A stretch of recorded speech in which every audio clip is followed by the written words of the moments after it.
Hey, all my JavaScript friends, this is the Virtuoid, aka Mike Smith, and this is Fun with JavaScript, our race project.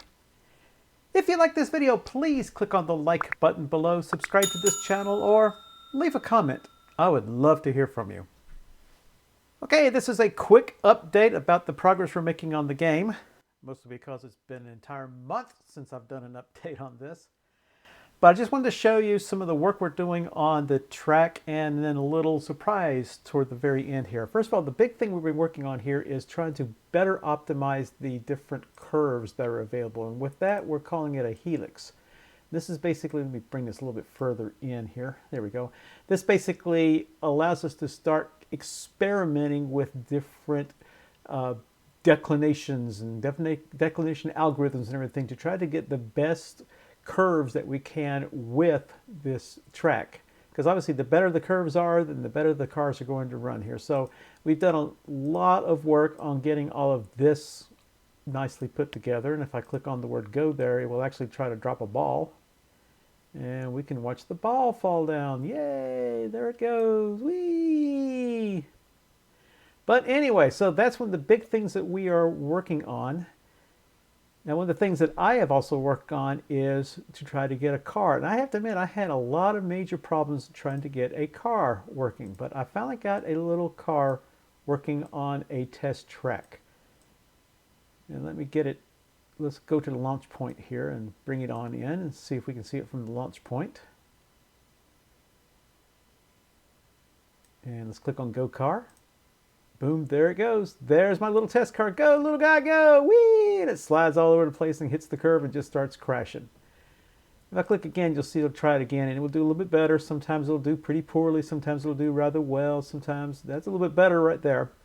I had a major problem with it because I was thinking of the wheels themselves. The wheels I had as cylinders, which if you think about it, a wheel is nothing but a cylinder that's been chopped. You know, basically to make a very thin cylinder. And that looked great, but the problem is it didn't drive very good. Bring that in here. Oh, there we go, kind of crashed on us. Let's see if we can bring that like that. There we go, let's try it again.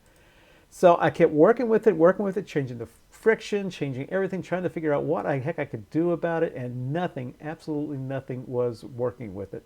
Until I realized that the problem I had was that the cylinder that I was using has a very sharp edge to it. Yeah, the cylinder part's round, but the edge is, there it goes!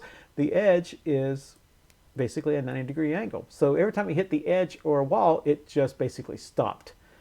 So I changed the wheels to be spheres, and now it works a heck of a lot better. Now, we still have problems with friction. We have problems with restitution. I need to we need to really have a banked curve here. Our banked curves don't really work that well.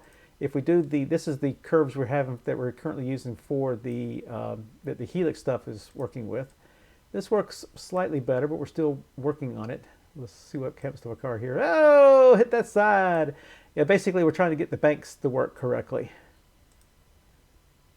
And go back down again. There it goes. And it crashed a little bit this time. See, this time it's working a little bit better, as you can tell.